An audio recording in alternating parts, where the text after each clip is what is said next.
The following content has been provided by RWTH Aachen University.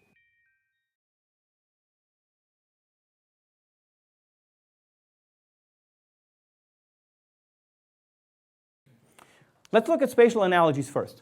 Like I said, they're the most prominent example of natural mappings. And we can think about them in the following example. You've been called to a car repair shop.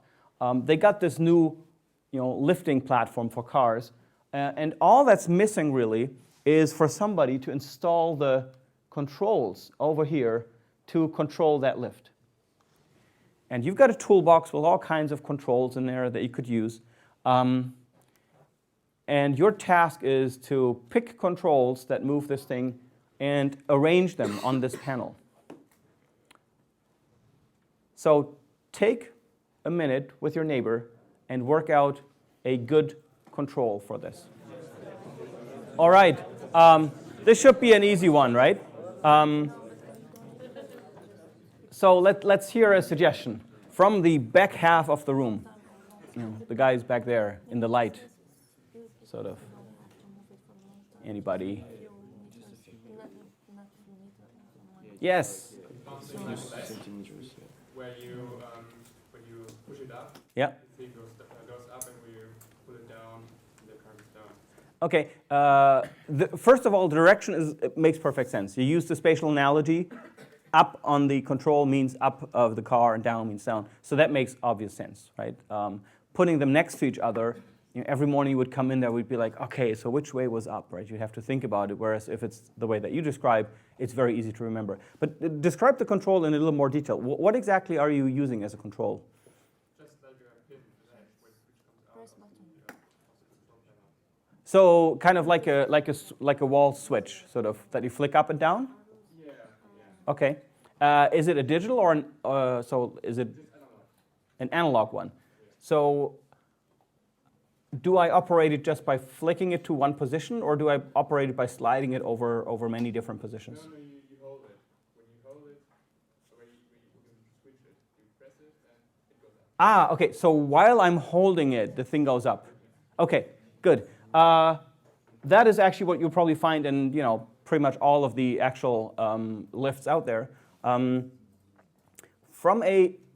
Put on your mathematician's head for a second and think about what kind of mapping are we actually implementing at that point. The directions are the same, like the button that moves things up is at the top, so that's good. But is it an actual one-to-one mapping, or is it something else? What if you make the switch, like while the switch is sort of on, the up switch is being pressed, the platform moves up slowly, right? If I stop, it stops moving.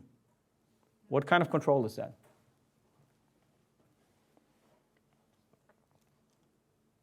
It's kind of a mathematical concept you learned in like 6th grade. Yeah? The control sets the relative movement after you want to set the x-ray position. So it's like it's the derivative of Yes, thank you. It's the derivative, right? If you think about, if you were to plot the, if you were to plot the button, what you're doing with it over time, right? Let's say there's an up button that gives you a signal. It's either off or it's on, right? So here I start pressing the up button, and then I let go. And then maybe I press the down button for a while. And the actual direction of the platform is going to be, while you're doing that, it's going to sit at some kind of level. So it's going to sit at, put the platform level here. It's going to sit at this level. And while I press the up button, it will start going up, right? And then when I let go, it will stay up there. And then when I press the down button, it will start going down again, right? So that's exactly the first derivative. Now, the control is actually the first derivative of the actual function we're interested in, which is the position of the platform. And that may seem like a mathematical hair-splitting thing, but it's very important. Why? Because when you control the first derivative here instead of the actual position, you've essentially created a time-based interface, meaning that not only is pushing the button what you do, but it's actually important how long you push the button to get to where you actually want to be. Right? So we have an interface now that actually requires operation over an extended amount of time in order to get the result that I want. I know I want my platform at, I don't know, 1 meter 50. I have to press that button until I get there. If I don't if somebody distracts me, oh, I went too far. Then I need to press down again and correct, right? And as you'll find in a few lectures, time-based user interfaces are always evil. It's very simple to remember. They always are evil designs. So this is an example of a time-based interface. And yes, it's the thing that mostly is done in practical implementations. A, because it's fairly easy to build technically, because pressing the button just starts the motor to move the thing up. And B, it also has certain safety issues, which I'll get to in a second. But it is not a perfectly natural mapping. I heard you guys talk about a more natural mapping. Would you like to explain what you were suggesting? First, we had the idea of a slider. Mm-hmm. That's exactly what I mean, the slider. But so how does it work, first of all? How does the slider work? You have a slider from, I don't know, 1 to 100, and you slide it at a given position, and then the car moves at that position. Exactly. So if you had a slider that I could move, by the way, I have these examples here. So this is the example that certainly sucks, right? Up and down as buttons next to each other. That's hard. Every morning you wake up, you got to go and check them out. This makes more sense. But what you're describing is actually sort of the most natural mapping, where I basically say, this is a slider here on this control panel, and this thing is the car, right, in my head. This is the car, and this is how far it can go. I move it to a certain position, the car whoop, moves to that same position. That would be a perfectly natural mapping, because now the two things are moving exactly in the same way.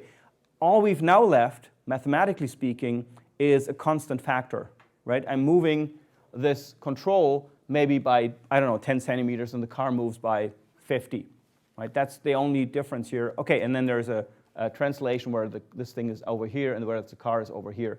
So it's basically a fine mapping, very, very natural and easy to understand, linear, nothing exciting going on anymore. There might be issues with that, yes? But maybe if I don't know how high my car should go, and I look at the car, okay, how high may it be, and then I have to look at the slider and back at the car and at the slider, and how high is it? Uh-huh, and yes. I have constantly to switch my view from the slider to the car and back. That's a good point. So this would make only real sense if you could operate it eyes-free conveniently, right? Which leads to a wonderful other issue, which is touchscreens are also surprisingly evil as input devices. Because if this was a touch screen, if somebody said, oh, I'll put an iPad in there, and you can, then you would actually always probably have to look at it and find that touchscreen slider that you need to tap on and move, and that would make it hard. Has anybody ever tried typing, a message on your smartphone without looking at your screen? It's kind of hard because you can't feel the buttons. So, but if the slider was something that I could physically hold on to, then there's no need to look at the slider. I can just look at the car and see it go. Now, what I'm assuming here is a really beefy motor and engine that moves the car at swift speeds, right? So it's like an industrial robot. I go like, this, and the car goes zoop up there. That requires, people are like, oh, that's going to need a lot of power. Yes, it does. And there are issues, right? So I don't know. I come in the morning. I lean against this thing with my coffee, and the slider goes down. And my, I don't know, my assistant was still lying under the car trying to repair something. There's a lot of paperwork and a lot of cleanup. And so, yes, there are issues with work safety with that mapping. But currently, that's not my point. All these issues are valid, totally, and they will influence the final design. And that's one of the reasons why sometimes you have these time-based mappings of buttons, and why they actually move very slowly to make it safe enough so I can realize something is wrong, so the guy gets a chance to yell, hey, stop this, before he gets squashed. But from a pure mapping perspective, from a pure intuitive operation perspective, the slider would be the better solution. Or you could even top this by one, which would be my favorite, is in the end, if the car doesn't go too high and I can still reach it, I would just like to take the car with one hand and push it down gently, push it up gently, and there's something that detects that push or pull, and then a strong servo that moves it in the direction that I want it.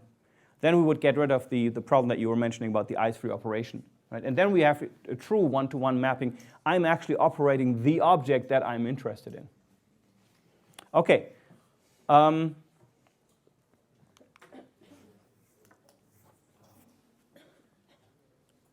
Spatial analogies continued. A simple rule for spatial analogies is if you have multiple objects in the world that you are trying to control with these, then simply arrange the controls in the same way that the real-world objects are arranged. A fantastic example of that are lamps in a room, lights in a room. For example, in here, if you wanted to control separately, this front strip here and the rest of the room, ideally those things should be on the wall with one switch on the right, facing this way here, and one switch on, on the left. If I look at this wall here, more towards the end of the room. This is very easy to imagine, also often surprisingly hard to do, right? I think you'll see a picture in Norman's book of a little sort of horizontal ledge that he built himself with like light switch buttons arranged on a little map of his home, right? So where he basically has a one-to-one mapping again by saying, okay, this is the switch that belongs to this, and this is the one that's righted, so it's in the right. It's for the lamp that's to the right of the other lamp as well. We talked about the driving wheel already. Once you understood the 10 o'clock, 2 o'clock rule, it's actually a fairly natural mapping from a spatial analogy point of view. Another example is the car stereo. So if you imagine you've got controls in your car, think about these things for a minute with your neighbor. You're supposed to design 3 controls for an in-car stereo. One is volume. The other one is left-right panning. And the third one is front-to-back fading, because you've got a cool car, speakers in front, speakers in the back. Okay, so talk to your neighbor for a minute and figure out the best ways that these 3 controls should work.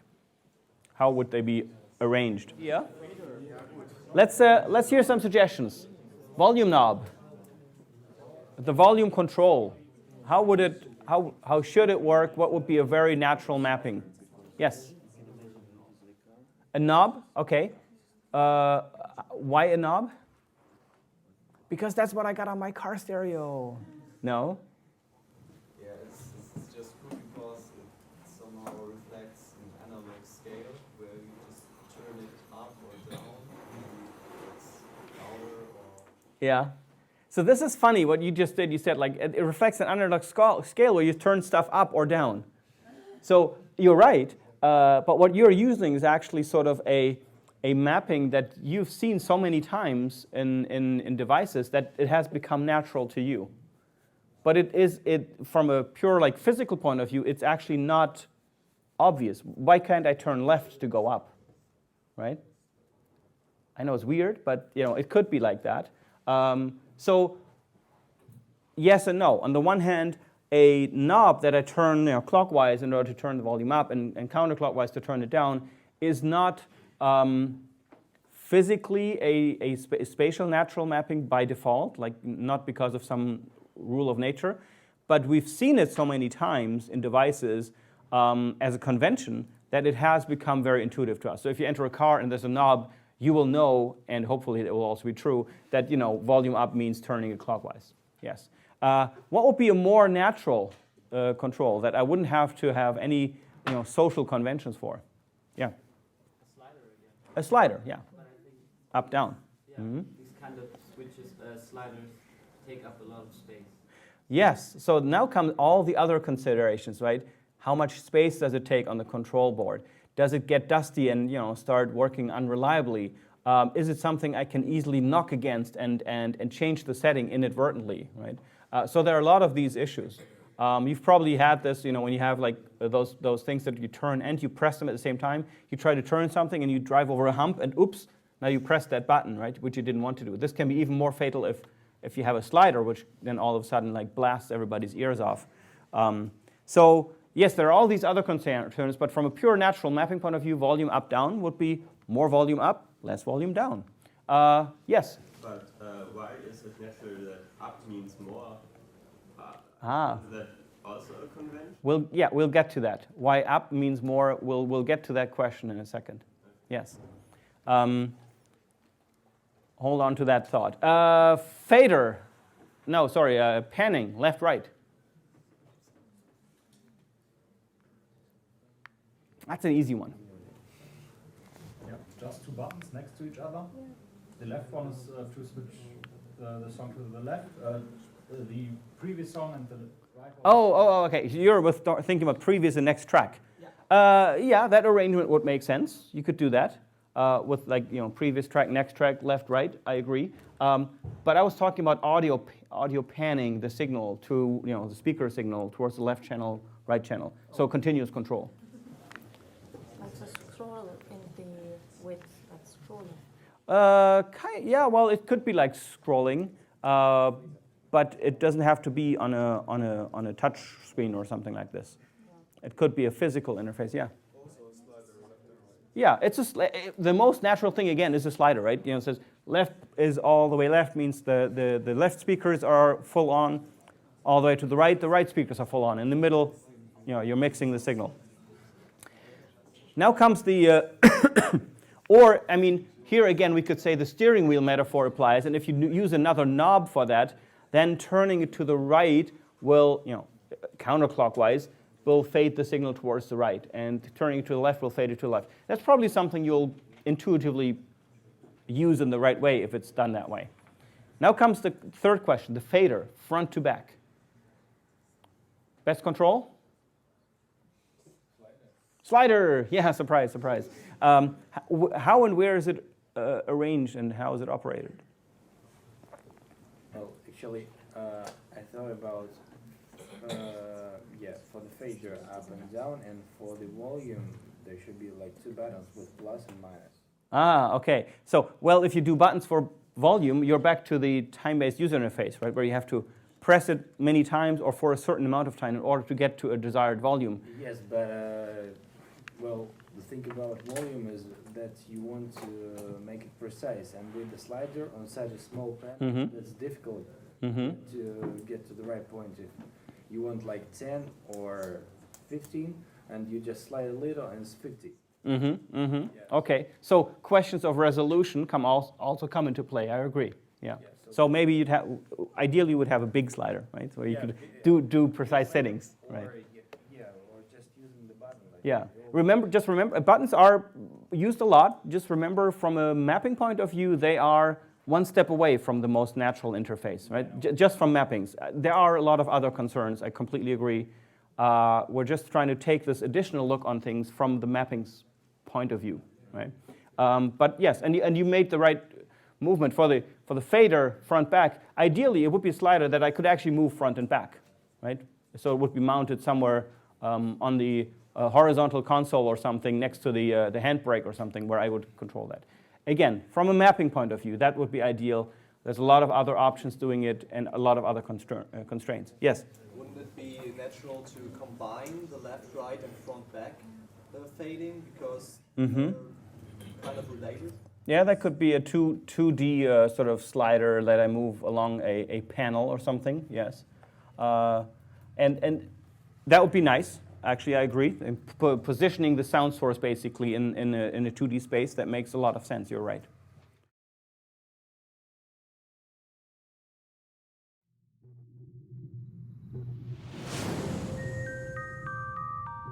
This content was provided by RWTH Aachen University.